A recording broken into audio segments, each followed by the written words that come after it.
जय श्री कृष्ण, जय श्री कृष्ण, जय श्री कृष्ण।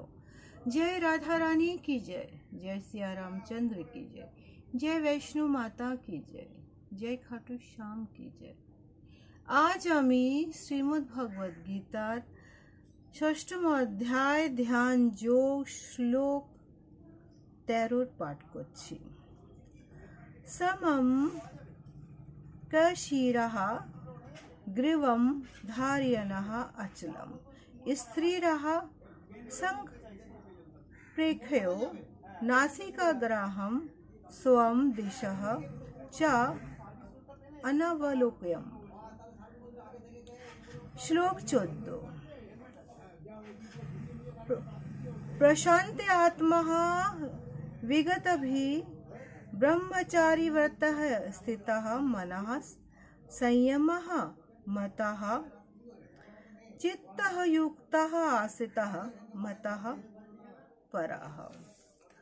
অনুবাদ হচ্ছে এখানে ভগবান কৃষ্ণ তার অনুয়ায়ী তার সখা অর্জুনকে বলছে, হে অর্জুন, শরীর মস্তক ও গ্রীবাকে সমানভাবে রেখে অন্যদিকে দৃষ্টি নিক্ষেপ না করে নাসিকার অগ্রভাগে দৃষ্টি নিবদ্ধ করে প্রশান্ত আত্মায় ভয়শূন্য ও ব্রহ্মচারে ব্রতে স্থির পুরুষ মনকে সমস্ত জড় বিষয় থেকে প্রত্যাহার করে আমাকে জীবনের পরম লক্ষ্য স্থির করে হৃদয়ে আমার ধ্যানপূর্বক যোগ অভ্যাস করেন।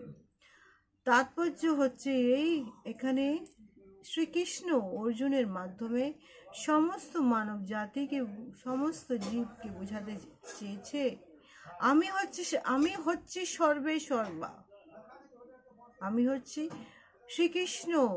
জীবনের এই সমস্ত মানুষের জীবনের একটাই উদ্দেশ্য, চতুর্ভুজ বিষ্ণু রূপে সকলের হৃদয়ে আমি তো বিরাজমান করি। হে অর্জুন, যোগ সাধন করার উদ্দেশ্য হচ্ছে ভগবানের প্রতি পরাত্মাকে তার বিশ্বরূপকে দর্শন করা। এখানে ভগবান বুঝাতে চেয়েছে, হে অর্জুন, তুমি এত ভয় শূন্য কেন?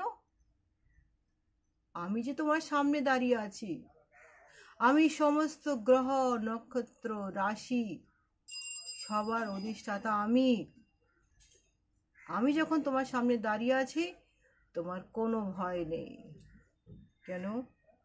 তুমি সমস্ত যারাই কৃষ্ণ ভাবনা অমৃত যারা হয়ে যায় তাদের মন থেকে ভয় মুক্ত তারা হয়, এবং যারাই আমাকে স্মরণ করে আমার চরণে চলে আসে আমার প্রতি ভাবনাময় হয়,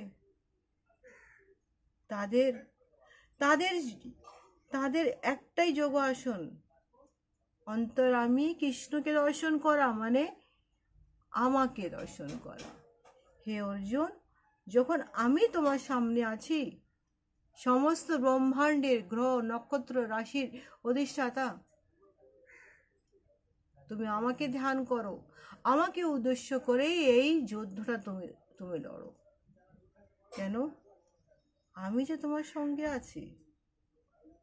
তুমি যখন আমাকে ডেকেছো, আমার স্বর্ণাপন্ন হয়েছো, তাহলে তুমি আমার ভক্ত, তুমি আমার শ্রেষ্ঠ যোগী। জয় শ্রীকৃষ্ণ, জয় শ্রীকৃষ্ণ, জয় শ্রীকৃষ্ণ। এই কৃষ্ণ গান, এই কৃষ্ণ প্রবচন, কৃষ্ণ নাম যদি আপনাদের ভালো লেগে থাকে তাহলে এটা সবাইকে জানান। কৃষ্ণ ছাড়া যে এই ব্রহ্মাণ্ডে কিছু নেই। জয় শ্রীকৃষ্ণ, জয় শ্রীকৃষ্ণ, জয় শ্রীকৃষ্ণ।